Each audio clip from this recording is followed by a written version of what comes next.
it didn't take me long in that environment to figure out, hey, I need to get out of here. I need to find a way out. I don't want to do this prison thing forever. It's like Yeah. I'm doing it too, right? Yeah. But how am I going to get out of this thing? Because I got no skills. So long story, the health and nutrition company, it kind of took a dive and I was doing really, really well. And I saw that as my vehicle to get out of the prison. And that crashed and burned selling real estate. And I'm like, wait a minute, I've already learned the sales skills, right? And so I joined a real estate company. In the first year, I was the top producer over there while I'm working full time at the prison. I got my broker's license. I opened up my own company 3 years ago. And then I was doing real estate kind of like full time from that point on. And here I am today. So that's how I got into real estate.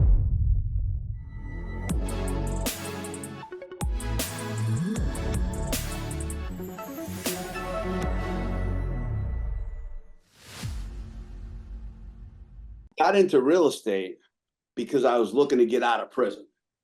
I didn't live there, but I worked there. So it's just like living there. So I started working in a prison when I was 19 years old. Okay. My name is Scott Botelho. I'm on the south coast of Massachusetts. I'm about an hour south of Boston, right on the coast. Big city around here is New Bedford. It's like the whaling city capital of the world. That's what we're known for. I started working in a prison when I was 19 years old. My father was a captain in a local police department. I'm not a big schooling type of guy. So when I graduated high school, it's like, you're going to go work full time. Civil servant looked like it was a great way to go. Kind of followed in that path and got in there. And then it didn't take me long in that environment to figure out, hey, I need to get out of here. I need to find a way out. At the time, my ex-father-in-law, God rest his soul, he's passed. He was a vice president of a real estate company. And I said, whoa, if I can drive around in a car and talk on a phone, I can make this a living and live forever. And when I was 19, to back that up, like I'm not a handy kind of guy or anything like that. And then I got into a really bad car accident when I was 21. I broke my back. I was paralyzed from the waist down, had rods in my back, body cast, all that stuff. They told me I'd never walk again. And so moving forward, I was like, obviously they were wrong, but moving forward, I don't want to do this prison thing forever. It's like I'm doing it too, right? Yeah. But how am I going to get out of this thing? Because I got no skills. I got a 12th grade education, high school education. So I'm not like the scholar. What am I going to do? And I was kind of like intermediary between that. I got introduced to network marketing. If you've ever heard Steve Harvey talk about, hey, when I was 19, I got introduced to network marketing. That wasn't the game changer. When he got introduced to network marketing, he got introduced to personal development. And that was the same experience that I had. That's where I got introduced to people like Jim Rohn, had the opportunity to see him speak probably 6, 7 times live. Back then it was cassettes. I think I wore those out. Cassettes to CDs to MP3s to videos, right?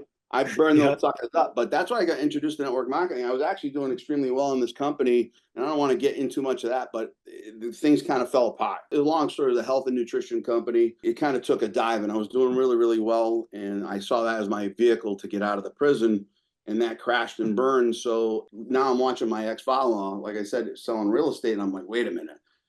I've already learned the sales skills, right? Being introduced to personal development, law of averages, and law of sowing and reaping, and all those things that you hear. I was like, wait a minute, I could do that, right? And so I joined a real estate company, the one that he worked at in the first year. I was the top producer over there while I'm working full time at the prison. It certainly wasn't like an office that was crushing real estate. So it was no big, significant production that I had. But I took off pretty quickly. And I remember the owner of the company saying, hey, geez, why do you think that is? I said, I'll tell you why. Get involved with personal development, right? Go to a training every single month for the past 5 years. You'll pick up some skills, and put it into action. Because to me, back then in the network marketing industry, right, the whole deal was I was getting paid to retail products and recruit distributors, right? And build my organization.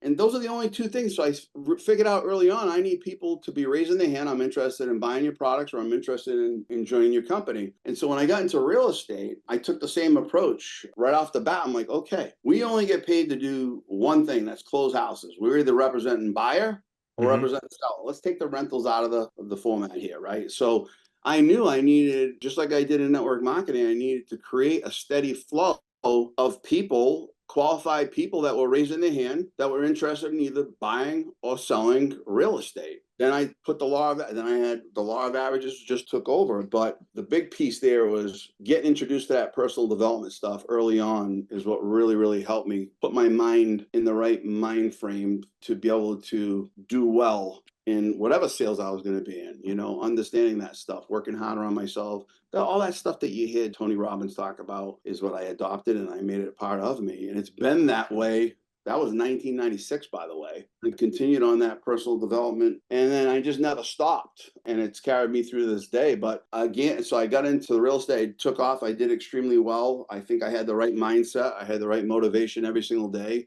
I kind of love some of the things I learned along the way. Saying, Tony Robbins talks about raising your standards. And he defines that as, hey, you got to take your should do's and make them must do's, right? Oh yeah. And if you have your non-negotiables and you just do them on a day-to-day basis consistently over a long period of time, Darren Hardy has in The Compound Effect. That's one of my favorite books, right? You just do Oh those yeah. simple things day in and day out consistently for a long period of time, and that's how you win. And so I did that. And shortly thereafter, I decided, it's funny, I got my broker's license to kind of take over that company when I was getting ready to retire from the prison. Okay. And then a few years into selling real estate, I said, I don't want to own a company, ironically. I just want to, because now I own a company. I Yeah. just want to sell houses. And so I moved to a REMAX company in the area. Nice. And I spent 16, 17 years there as a solo agent, was the #1 REMAX agent in transactions in Massachusetts, built a team. We were in the top 3 REMAX teams in Mass. I opened up my own company 3 years ago. That's where I'm at today. But going back, way back, I was able to walk out of that prison in 2007. And then I was doing real estate kind of like full time from that point on. And here I am today. So that's how I got into real estate, That's getting out of awesome. prison. I wanted to get out of prison, right? Yep. Literally. That's the journey. Talk to me about, if you can recall, what are some of the shoulds that turned into musts that really changed it for you? Here's the thing. Owning a brokerage, I don't know that that's like, out of most people's reach, right? Anybody can get a broker's license, and if they have a decent amount of money and like the mindset to do it, you can open a brokerage. Mm-hmm. The thing that's different is, hey, I was the #1 agent in REMAX in the entire state, Mm-hmm. right? Yep. That doesn't happen without serious devotion, commitment, all the other things, right? So what are some of those things? If I'm an agent right now and I go, I want to be #1 in my brand, in my market, what are some of the things that you went and said, those are no longer shoulds, those are musts? All right, it's real simple. And this is what I preach to all my agents. So I got a company, I got 30 agents, they're fantastic. We kind of all work in unison the same way. It's like one big team. The #1 thing first, and it sounds crazy, is the mindset. Having the Okay. proper mindset, because this business can chew you up if you allow it, right? But we're gonna move that off the table, right? So mindset, Okay. just move that off. But that's the most important thing. And like some of my agents, I constantly, every meeting, every training, it's like, your level of income will rise to your level of personal development. I learned that a Yep. long time. Sometimes you shoot over it, but you'll always fall back to where you really are in a level of personal development. So that's the single most important thing. And it sounds crazy because the typical agent will go, well, I got that, but can we get more Zillow leads? I got that. Can we get more pay-per-click? If you don't get this, all that other stuff doesn't matter, right? So I'm a very, very simple guy, Isaac. I'm not a tech guy. I'm a very, very basic guy. And so here's how I saw real estate line up, right? If I get the mindset in the right frame, right? I know what I need to do. I need to have people. So you either got to do this with sweat equity, where you're Hmm. chasing potential buyers and sellers, right? Knocking on doors, all that stuff I did for sale by owners, expired listings, right? I need a steady flow of people to talk to. You could be the greatest real estate salesperson in the world. If you get nobody to sell a house for them, you're not going to make any money, right? Hmm. So having a mechanism, whether it's through sweat equity, right? Circle profit, whatever that is, Yeah. or cash equity where you can pay to have qualified leads. I love when people tell me that, by the way, like, I'm not paying for leads. I go, well, if you're worth $400 an hour and you're prospecting for 4 hours, that costs you $1,600. Yep.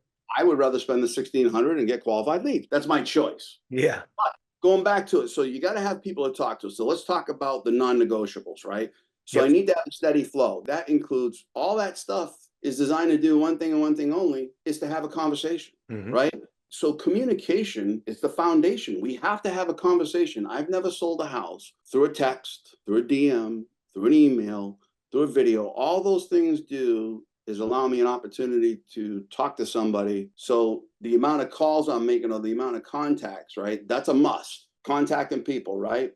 And then the next step to that, in my opinion, right? Like I got the thing down in 5 really basic things you need to do. #1, you need to have your mindset right. Okay.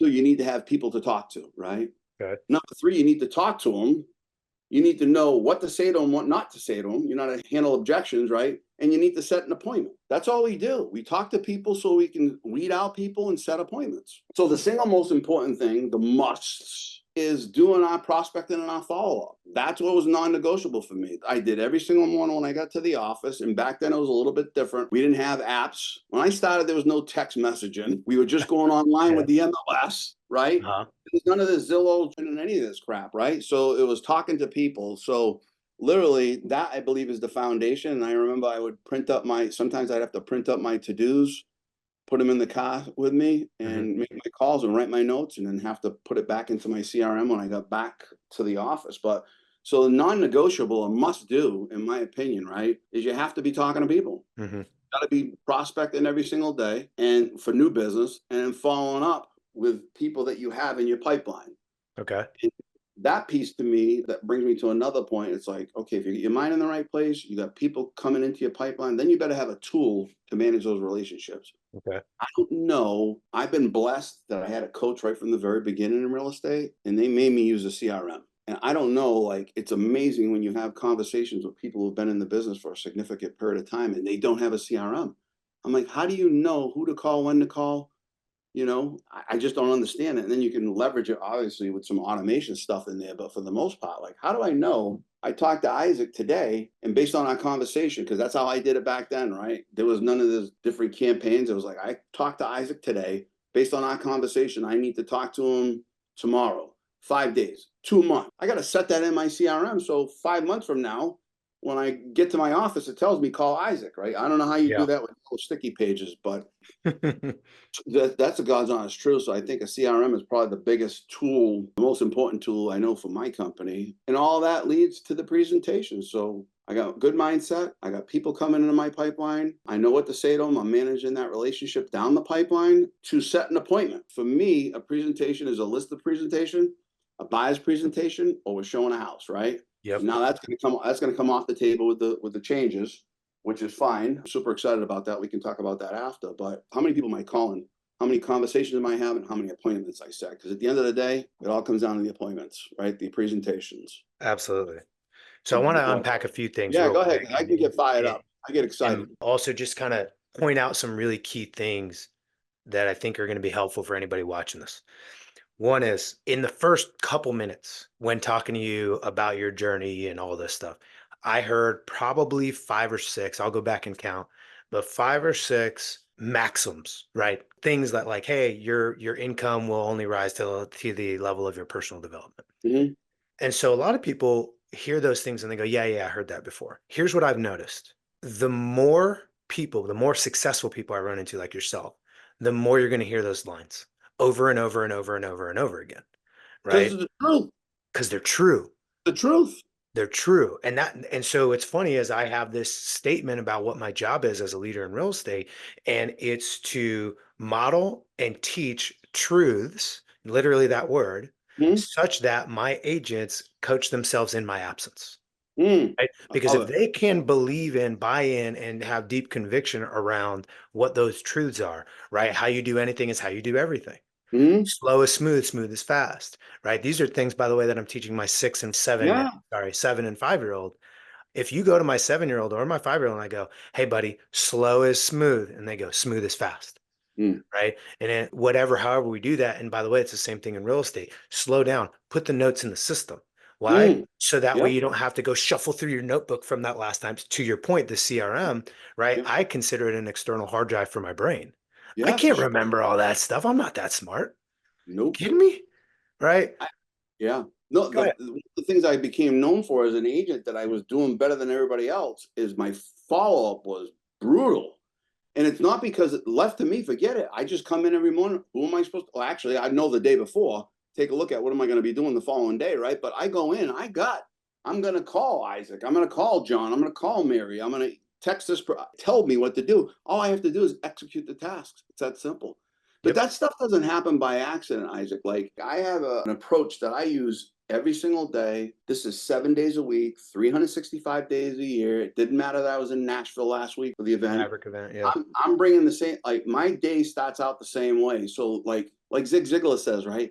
mindset and motivation is like a shower. It wears off. You need to do it every single day, Yeah. right? Yeah. And this is something I do every once in a while, because if you do, you're going to get your rear end kicked, right? But if Oh you yeah. prepare yourself every single day, I mean, I get up in the morning, I pray, I meditate, I read from 3 separate books. I don't know if we'll have enough time, but like, in the middle of my real estate career, when everything looks so good, top performer, top producer for my company, everything looks good. I'm married to my high school sweetheart, 2 kids, private school, nice cars, nice house, all that. I am in the middle of a huge drug and alcohol addiction that I Mm. lost everything: wife, kids, house, business. I went from selling 5, 6 houses a month to struggling to do one. But I continue, so I kind of had a real kick in the face back then. But the same stuff, I was able to turn it right back around and say, all right, time out. I know what works. Let me get plugged into this stuff, right? And let me continue moving that forward. And that's what we did, and stuck to the basics. Hmm. Because guess what, Isaac? The basic work 23 years ago when I got involved in real estate, they're going to work 23 years forward, moving forward. That's what works, basics, right? Yeah. I think we get so caught up in all the technology stuff, but at the end of the day, I need to talk to people so I can set an appointment to make a presentation. Well, it's funny you Right? say that because that was one of my notes here, which is like lives by maxims and then the model and train others so that they coach themselves in my absence, right? Because by the way, let me expand on that just real quickly. You quote Jim Rohn. I listen to Jim Rohn probably twice a day, for sure once a day, right? Yep. Because it's easy with podcasts now. They have Yep. all his lessons recorded. You just look it up. Yeah. Now, what's interesting about that though, when we start talking about when you mentioned like, hey, I'm going to do these things, I'm going to do them over, stick to the basics and all that. You mentioned something really quickly, which was there wasn't DMs, there weren't text. Those are now the things that you use to initiate conversation. And Yeah. so I think so many people, myself included, we rely on text message to be the arena in which we convert. But in Mhm. reality, it's, hey, this is how I connect with you so that we can talk, so that I can convert, right? It's hard. There's still, if you think about it, there's the 3 different components of communication, right? There's Mhm. the words you use, the tone you use, and your body language, Body language. Yeah. right? And here's Yep. the thing, the words you use only represent 7%, Right. right? That I think it was a Stanford study showed that it's only 7%. So when you're trying to convert with text message, you're missing out on 93% of what you need to be able to convert. Right.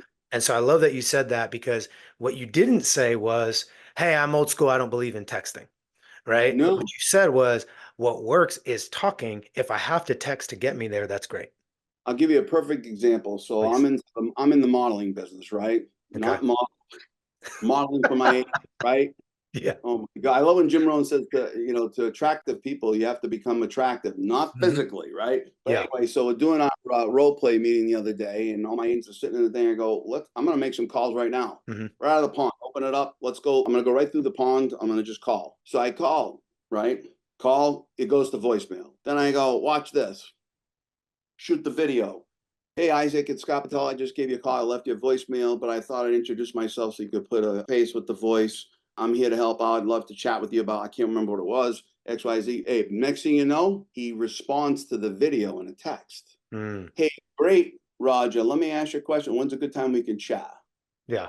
Now he tells me we can chat. Guess what? Now I know what he's looking for. And now I set him up with an agent to help him find what he's looking for. So it's all the stuff. But at the end of the day, when can I talk to you? Hmm. You know? Yeah, and you use the tactics, right? Because Yeah. video text message is a tactic to get people their guard's going to go down. They know it's not spam. They know you're a real human, Yep. right? For somebody who's watching, if somebody's ghosting you, Mhm. do this. Use this text really quickly, and not the first time you text them. I can't After wait to they hear if ghost it's the you, same. I can't wait to hear if it's the same. Go ahead. it probably is. Which is well, there's 2 ones that I use, but the easiest one is just their name with the question mark. Okay, yeah, no, that's yeah, okay, yeah, yeah. There's one, That's that's one actually of them. That's the one I okay. use. It's so funny. So I have a mortgage team as well, right? I think we Yeah. talked about that the other day. I have a mortgage company and somebody was ghosting one of my guys. And I go, just send their name with a text message. He blows up the chat, the group chat that we have. And he goes, Mhm. guy has not responded in 3 weeks, responded to that text message in 9 minutes. Yeah. I to The go other one back, is where should we go from here? But yeah, go ahead. that's a Jeremy Minor deal. Let's not Oh, use I his name, love Jeremy Miner. right? So anyway, that's one of the things that we use. Where do you want to go from here? Where should we go from here? But going back to like I know I started talking about it and we jumped off like that day-to-day must-haves, my standards for me, for my motivation, for my mindset. You know, I told you, Mhm. hey, I get up in the morning, right? I get up, I read from 3 separate books, right? I read a book on spirituality, recovery, and then personal development, right? Mhm. Then I go have my tea. I go to my office. I do my 10 affirmations, my 10 gratitudes, right? I've already prayed and Yep. meditated. Then I'm going to go down to the gym. I got a gym in my house, and that's when I'm going to do my workout. And while I'm doing my workout, that's when I'm going through the different motivational videos, the stuff I send you. I send out to a whole bunch of people, including my company. What? And That's but not just to me? No, I'm just kidding. no, right? And that's like that's every single day, no matter where I'm at, So it's a constant battle, like Zig says, man. It's like a shower. It wears off. You got to keep it going, otherwise you're gonna get beat up. And that's been my experience, is that when you keep it going, hey, bad things happen to me. I get disappointed just like anybody else. I have agents that say they're gonna come work for me and go to another company. I have agents Yep. that work for me and leave and go to another. I'm in the enrollment business just like my agents. I'm like, I experience the same stuff that you guys experience. It's just that Yep. I don't get stuck in that. I don't know if have you ever heard of Hal Elrod do a presentation? Have you seen his Yeah, the Miracle Morning guy. American Morning? Yeah, when Yep. he talks about the 5-minute rule, that's kind of a rule we have around here. So no negativity here. You have a problem, you can jump, scream, yell, swear, whatever you want to do. 5 minutes you got, after that, it's over. And if somebody's getting Yeah. like out of line, someone in the office, the culture will be like, hey, your 5 minutes is over. So they all police themselves. Yeah, that's kind of like a mentality that we have over here, the culture that we've created. But that's like a day-to-day basis, that's a standard for me. Those are non-negotiables. And I make sure, again, I'm on the road, it doesn't matter. Yeah, absolutely. So now you're a team leader broker, Yep. right? And you run your brokerage like a team, right? It's I basically do. I okay. do. So I was a solo agent, doing really good production, 50, 60, 70 houses a year, 100% repeat word of mouth referral business. Basically, the marketing that I spent was on my database, on my past clients, monthly newsletter, that type of stuff. I use a ton of cards and gifts, the old school stuff. Yeah, And stuff that worked works. really well for me. Then what happened? So I'm cruising along, Isaac. My business just comes to me. And yeah, I work it every single day, right? I'm following up my past clients and stuff. And then my wife gets her real estate license. So of course I'm not gonna let her go work for anybody else. And so I'm like, all right, get your license, let's go. So right off the bat, I kind of started a team. There was 3 agents and me. She was one of them, and we did extraordinarily well right out of the gate. And that team grew. And I decided I wanted to take a different path in terms of the future. And so I decided to make a move and open up my own company. But I was already, I already had like say 6 or 7 agents, my own admin while I was at Remax. And so I was running that team over there, and I kind of opened up my company now a little over 3 years ago. And I ran it the same way. I just kept it as a team, and we just kept on growing. I feel bad, like people, agents and colleagues will say, oh, how's business? And we grew 44% last year. Business. And so like my agents, like, you talk to your colleagues, like, we're kind of sheltered over here. We got numbers on our side, and it's like they're not getting whacked because we got the law of averages on our side. But we grew 44% last year, and we're on pace to grow 40 some odd percent this year too. So, but we're all in the daily game of the must do's. Now I have a team of 30. I grew when I met you, by the way, in December of 21 in Texas. Yeah, I don't know if you remember that. I was walking in the hotel room. You were up by the desk. I'm like, you look like Isaac Guzman. Do you remember that? In Dallas. I do remember that. All right, so it was December Yeah. 2022. I had 9 agents at the time when I went to that event, which was a recruiting event Mhm. that you were a big part of, right? And then over 2023, I went from 9 agents to 30. And, we went from 80 million to 115 million in that time. And now we're here in 2024, and we have the same agent count because we've lost a few people. You know Yeah. how that goes. Oh yeah. But our production is looking good. We're ahead of where we were last year. So happy about Nice. that. Good, good. So talk to me about this. So we talked about non-negotiables for agents. What now? Hey, I'm a broker team leader. What are my non-negotiables? How have those changed? What does that translate into? So my non-negotiables are modeling, right? I make the calls with the agents. So I have to lead by example. Hmm. So, we did, January, we did going to the board. So I had my goals up there like everybody else's in terms of what I was going to do. And so they all see what I committed to doing. And so I lead by example and do what I said I was going to do. And they see it because my stuff has got to do with recruiting, as you can probably imagine. Videos that I do to the multimedia channels and my emails and my recruiting calls. So they see all that stuff. But that's one big piece. And then as of recently, like I said, I think one of the best things that I picked up over the last couple of months was the value, the importance of, for the accountability factor. There's nothing like sitting down with your agents and making calls so they can see. And that allows me also the opportunity. Nobody can tell me I can't make 15 calls in 1 hour, because I can turn the timer on and let's go. Because if I can do it, you can Mhm. do it too. So there's no excuse. Now my must do is, like, I have a lot of accountability stuff that I have to track with agent calls, the amount of calls that they're making, connections, all those type of things. That's a weekly deal, but doing my non-negotiables so they see that I'm doing mine so I can hold them accountable to theirs. I think that's huge. But I think the biggest thing, the whole model is, we're big over here. It's like we have a sales process, we skill build, and then there's the accountability factor. And those are the three silos that we work out of over here. And Okay. that's kind of what I want to do on a day-to-day and a week-to-week basis. So talk to Oh, me about that's really helpful. And so basically it's being the model, right? Being a model for the agents so that they see those things. And you know what I meant to also do, and I'm gonna do it for everybody. If you weren't following along, if you want to take notes, if you want to just focus in, the 5 things he said was mindset first. You got to talk to people, you got to know what to say, you got to set appointments, and you got to present. mm, Right. And if you do those things, what he's saying by modeling, right, is you're doing those things. You're allowing them to see you do those things as well. But I had a suspicion that it would be something like that.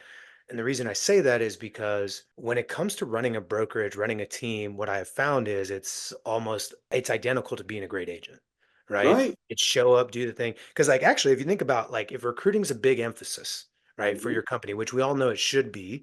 mhm, And what's interesting is I always do the math with people. Whenever somebody is a broker, team leader, they come to me, I do a lot of those coachings, right? Or they'll come to one of those events that I'll speak at or whatever it yeah, might be, or just buddies chatting at dinner. What I'll help them understand is, and I challenge you, anybody watching this, to do this math real quick, back a napkin style math, is take your best client, the most loyal client you've ever had that you've done repeat business with, calculate all the way to retained company dollar.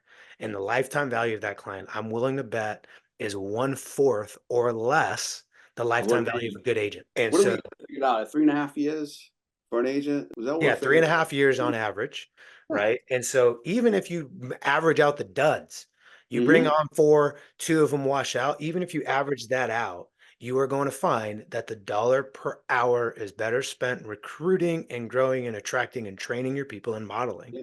than Yep. it is you as a team leader broker chasing down a seller. Now, it doesn't mean we don't create good systems around chasing down sellers and buyers and all that. But what it does mean is we should put at least as much structure, support, emphasis, focus, and discipline behind our recruiting efforts as we do our sales efforts, right? Think of the money And that we spend on bringing in buyers and sellers for the company. It's yeah, crazy. and Yeah. it's wild, right? And so it's interesting to think about that because I would argue that it's the same thing.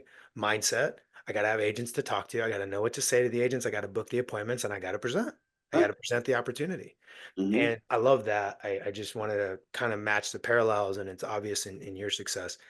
So, talk to me about, and this we did talk about beforehand. It's one of the reasons I wanted to chat with you on the podcast. NAR settlement, buyer representation, all that stuff. What's your view? How are you having those conversations with your agents, and what's your plan moving forward? So great question. Obviously, this is a big talk. I spoke on a panel at our local association, our Mm, board, on Tuesday, and it's funny because I said, this is what you're seeing out there, and I find this across the board with anything in life. It's like, listen, this is classic Winnie the Pooh stuff, right? There's two kinds of approaches. This is the God's honest truth, right? You have the Eeyores, oh bother, I just knew we weren't gonna get there. And then you have the Tigers, it's like, let's go, right? And mhm. so with this, I think leaders and visionaries see change as an opportunity to grow. So for me, a couple of things. My early on in my career, I got beat into my head. Would you list a property, put a sign, take photos, do an open house if you didn't have a listing contract? Of course, we all know the answer is no. Mhm. So why would you jump in a car and go out and just show people house after? And listen, Isaac, when I started 23 years ago, you were working with somebody for 3 or 4 months, maybe, to get a house, right? So it's Yeah. a little bit different than it is. Well, maybe it's tough now because of the inventory, but the point is, you're spending a lot of time with a buyer. In today's market, you're spending way more time with a buyer than you are with a seller. Yeah. We list the Oh yeah. house. I get it. Did we list it? We do one group showing over here, and we're getting multiple offers, and we're sitting at the closing. We're sitting at the kitchen table picking which one we want. So I used buyer agent contracts myself when I was in production, and then of course over the years things got changed, especially with this like Amazon thought process. Right? People want everything yesterday. We're big players in Zillow over here at my office. And so, the way you train and taught is the ALM, right? We're going to go to the appointment and then book the buyer agent presentation, right? Mhm. So for the last 2 years, literally, I've been telling my agents, I didn't make it mandatory. They have the same presentation that I use. I have it on my laptop. I can still do it today, right? All you got to do is like, if you can articulate your value, Mhm. the agents that understand how this is going to work and be able to articulate their value, they're going to be the winners in this game. So I'm looking forward to it because I think you need to be a professional, right? We should be booking presentations for a buyer ahead of time. So not quite sure 100% how we're going to incorporate that yet, because obviously with the changes, it looks like we're going to have to do that before we walk them through a door. There's going to have to be some sort of, I don't know what it is in your market. I think you guys are more like show and go out there in Oh, big city. time. Yeah. Yeah, Oh see, yeah. over here, it's not like that. We have like a lot of times since COVID, really already, showings will happen almost all of them on the weekend. So you can get an inbound call on a Monday and you can't get them into the property. They're not showing it until Saturday, the first time. Wow. So we have in that case, you'd have 5 days to sit them down for a presentation. The tricky one's going to be one when we've taken the call, we're making the appointment, and now we got to introduce the buyer contract. But I'm not 100% sure how we're going to do that yet. Most likely, probably through a Zoom presentation if we have the time, Zoom or in person. Yeah. No, I didn't have that luxury of Zoom back when I was doing it. You had to meet me in my office or I met you someplace. Those are the two options, or we're going to have to do some sort of presentation at the curb. So I haven't really decided fully, and I'm going to let the people that are way smarter than me coach me through that. That's why I have coaches. I got several coaches. Yeah. So those are some of the things that we'll be leaning on. But I can tell you this, I was in an event last week with 280, for the most part, like-minded individuals, and there was not even talk about this. It's like, yeah, a few things are going to change. We're going to figure out what we need to do to make the change Mhm. successful, and we're going to move forward. It's that simple. I Yeah. don't think anything's going to change. I agree. I think the only thing that'll change is the people, the faces. And this is my firm belief Yep. that right now, I believe this started in 2022 and we're in the thick of it right now. Hmm? You layer on the market challenges, and then you have this new regulation changes, which we don't even know what those are actually going to look like Right. yet. But the thing that is very apparent to me is that we're in the season of where'd they goes and where'd they come from, right? Mm-hmm. There's going to be a lot of people where you go, hey, so and so used to sell a lot of real estate. Where'd they go? Right. Right. And then it's going to be a like, hey, I never said, where'd they come from? This dude's blown up. Right. And I think that's it. And here's the interesting thing, at least in my belief, that's a And we get choice. It's a Yep. choice who you're going to end up being. You can be a where'd they go or where'd they come from. And it's going to be based on the mindset you have walking into it. Here's my thought around this, or my question, or my thought. Mm. So, well, question and then a thought. For you, Yep. whether it's as an individual agent or leading the agents on your team, how Mm-hmm. did you come up with your value proposition? You don't necessarily have to even tell me your value proposition. If you want to, that's great. The reason I ask that is I'm an agent watching this. Mm-hmm. I go, okay, I Yep. get it. I'm all in, Scott. I want to do this. I need to be able to articulate my value proposition. Where do I start? You can probably relate to this. I'm not the smartest guy around. That's why I surround myself with people who are way smarter, right? So I did a lot of that stuff through coaching. There's nothing I do at Home and Key Real Estate over here that I created, right? It's following what other successful people do and do what they do, right? Because if it works for them, why wouldn't it work for me? And so Yeah. most of that stuff in general, if you can, I mean, literally, when you show what you do in a transaction, like let's go with the buyer deal now, right? Mhm. Some of our unique propositions. Hey, you're going to have, and by the way, here's the funniest thing. Everybody has access to this in terms of a real estate agent, pretty much whatever company they're with. They just don't articulate it. Like, what are some of the benefits of working with you, Scott? Well, I'll tell you what. You get to work with a team environment over here. What do I mean by that, Isaac? I'm telling you, the real estate market is really, really fast. It would be terrible if you missed out on a hot new listing because my schedule was booked, right? Yep. That's what I love about my company and my team. We work in a team environment, Isaac. So guess what? If a listing comes out and I'm not available, Mia can show it to you. If Mia can't show it to you, Jordan can show it. And so any company could do that. They just Oh yeah. don't do that. Hey, guess what? We have some great preferred lenders. They give our clients excellent service. they do X, Y, and Z. We're just laying out what they do for our clients, right? Hey, you're going to have access to our title company attorneys, right? Because as you know, right, contracts sometimes can be complicated, right? You Hmm. do want to have somebody look out for your legal best interest, wouldn't you? That's going to be part of working with us. Hey, we do a love it or list it. You don't love your house in less than 12 months, we'll sell your house for free. And as we know, there's some requirements with that, right? Yep. Free home warranty. We'll negotiate that with the seller. If you just look at what you do in a transaction and then you articulate that in some sort of presentation, there's your unique proposition. Even if you didn't have any of the special stuff, like if you weren't doing a love it or list it guarantee. I remember back in the day, one of the greatest we would do, I'd guarantee that this was back then.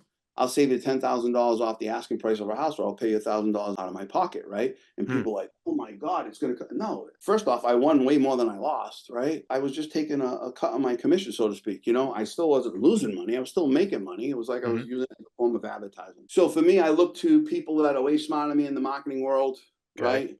And model what they do. And if I don't understand what they do, guess what? And I'm in a community that I know you're very well aware of. We're all in the contribution business, so I can pick up the phone and call a guy in California and say, hey, can you send me a VIP buyer agreement? What your unique proposition? Yep. I can call Minnesota, I can call Florida. And that's what's great about being involved with a community that believes in volunteerism and contribution. So a lot of that stuff I got from coaching. But I think if you were to just take what do you do in a transaction and articulate it to a buyer, that'll help too. I've shared this story. I don't know if I've shared it on the podcast yet, but I share this story. A really close buddy of mine, he's now VP at one of the biggest real estate companies in the world. But this story always stuck with me because, when he was selling, he was telling me about it. He came back, he got a listing in a county just north of San Diego called Orange County, right? They got that in Florida, but they also have one in California. Mhm. And he lives maybe 15 minutes south of that county. So it might as well have been the same county, right? But he Yep. did get it. And the other listing agent that went up for it, he knew him. They Mhm. weren't best friends, but he knew him. Well, that agent that lost the listing calls the seller and goes, hey, why would you choose Sean? He doesn't even live in our county. And they Mhm. go, well, first of all, like, I didn't know that. Yep. Second, and trip out on this is like 2012, 13. They Yep. go, he's part of this thing called the MLS. Right? Right. And so the agent lost their mind. They're like, everyone's part of it. And they're like, well, how was I You didn't supposed to know that? articulate it. So That's to your right. point, you didn't Yeah. articulate the things that Hmm. make you different or might not even make you different, but can be perceived as an advantage in the marketplace because perception's reality to the Yeah. consumer. And if you can articulate even something simple as, hey, listen, most people call them the Zillow, right? Or Realtor. They're visiting that. And it's like, hey, look, our websites are more accurate and up to date and quicker, right? So you ever call on a house on Zillow and find out it's already under contract? Well, we have a more up to date. Dude, everybody has a more accurate and up to date IDX site, right? But it's like you don't articulate that. If you don't, shame on you. So those are the things. But I think for me, one of the piece of advice I give everybody is like have a set presentation. Like I have a presentation. I had a present when I first started. I said there was no laptops or anything. I literally had a Yeah. 3 ring binder with Hmm. the sheets, right? And then when we went to laptops, I just took that information, put it on a PowerPoint. And of course, we've added some of the technology stuff in the presentation, but essentially, my listing presentation and my buyer's presentation is the same presentation I've been using for 23 years. It's just we've added a couple of layers in there of what we bring to the table. Like my company, when I'm working with a seller, I'll show them. I actually go into the Zillow and show them our account and what we spend on ads, and I show them our CRM where they see the amount of. Anybody can do that. It doesn't matter if you have 500 people. You can be like, I have 500 buyers in waiting. Well, we have Hmm. 25,000. We have a million. It doesn't matter but if you don't articulate it, shame on you. So I'm excited about this coming up because I think this is and when I first started real estate, we didn't even have buyers agents. Everybody was a sub agent representing the seller. So when I bought my first house, my ex-father-in-law, God rest his soul, was representing the seller on a house that he was selling to his daughter and son-in-law, which was ridiculous. But at the time when it was changing, the real estate agents, this is over as we all know it. And guess what? It's not over and it's not going to be over now. So, Yeah. This is a question I ask anybody who's been in it for a while, right? mhm. What's something you had to unlearn over time? And maybe and by the way, let me frame this a little bit. It Mm. might be something that you did in your business that doesn't work anymore, or you learned a new way to do it, or something you grew up with that you had to unlearn in terms of, like, a good example for me is, I had to be the guy on the billboard. Mhm. I thought I had to be the guy on the billboard in order to succeed in real estate and live a really good life. Mm. That's something I had to unlearn. What I realized is I could surround myself with really great people, make really good money, and never be on a billboard in my life. Now, don't get me wrong, being on a billboard is awesome and it will Yep. help you accomplish those things. And I have been on a billboard, but I'm just saying I didn't realize that it wasn't a complete necessity for me to live a good life. I thought the only way I could succeed in real estate, right? So what Yeah. are some things you had to either unlearn or What reel comes to back my in? what comes to my mind right away is using what you see and assuming things. I don't know. I worked in a prison, right? So Mhm, you are really aware of your environment and see things. And more often than not, you could see something happen before it happened. mhm. So when I got into real estate, this is a whole different, we're now in the people in the relationship business, right? Yeah. And I think coming in and not assuming what I see means that assuming and perceiving was one thing. I think the biggest thing that I've learned in new agents, if they can get on, it's asking the questions, asking the right questions, and going deeper and deeper, and getting the answers from. Don't assume that Isaac needs to do this to do that. Let's ask the questions to get some answers, to dig deeper and deeper and deeper, so we can find out what the person really needs. Right? I mean, I know Brian does a great presentation. I always got it way back when. It's like, you know, our job is to give the person a headache and then offer them aspirin, right? Figure out what their pain is and then give them a solution to their pain. And the only way you can really do that is by talking to people and asking questions. And I think so. That was one of the big things that I had to your point though. So assuming and perceiving, I think back to one of my best clients pulled up at a house that I had. It was one of my listings. I was doing an open house, and this couple pulls up on a beat up motorcycle, farmer jeans, t-shirts. It didn't look like they could afford the motorcycle, and they Hmm. came in the house, and I still remember it like it was yesterday. Oh, this isn't a two family. It was a single family, and it looked like a two family. I go, no, of course. Are you looking for a two family? Yeah, I can help you with that. I went on to sell them about 8 houses. They were multimillionaires. So forget what you see. Let's be service oriented. Help them what they need to do, but you need to do that through the line of questions. But on the marketing end of it, I was blessed to learn early on, forget about image advertising and work on direct response advertising, because that's what's going to get the phone to ring, and that's going to be your now money. Then you can incorporate some of that branding and start doing some of the biggest stuff, right? To grow Yeah. your business. But if you try to do that out of the gate, you'll go broke, right? You'll go broke, Yeah. and it won't really, it makes you feel good. Like you said, you drive, oh, look at this, or I'm this, I'm that. But people don't care, Yeah. right? Like, They what's in really it don't for me? care. What's in it for me, Yeah. right? So that was another thing, because I had the same thought process coming in until I was around some coaching that said, forget that image stuff, Yeah. forget that.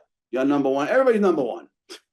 I'm Yep. number one of this. I'm number one of that. Everybody's pitching that, right? My company was this. My company was that. Just direct response marketing worked really, really well for me, and still does. So Yeah. Is that, did we talk about this the other day? Proctor? Is that one of the people we you did. were But learning? that was the. So I got introduced to Todd Bates. God rest his soul. He was from Denver, Colorado. You can still find some of his stuff on YouTube. Okay.